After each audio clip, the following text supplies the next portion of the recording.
I have about 5 tarot cards deck. I pull one all the time. Every day I'll pull a different one.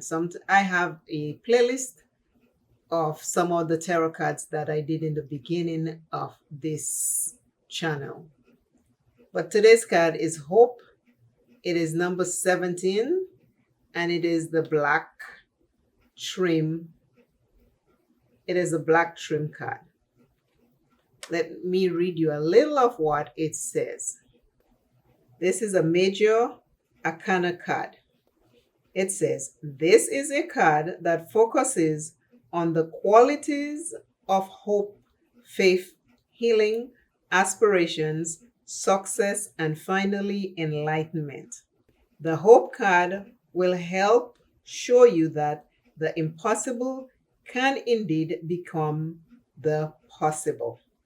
This card serves as a reminder to use your natural ability of intuition, the language of the soul, as you reach for your goals and desires.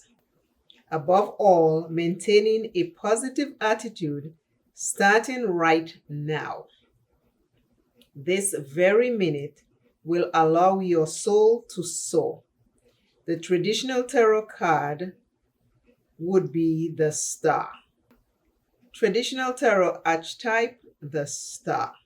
This is all I have to share with you right now. In whichever way, shape, or form it shows up, have hope. That's it. That's my card for today. Just wanted to share it with you. See you soon.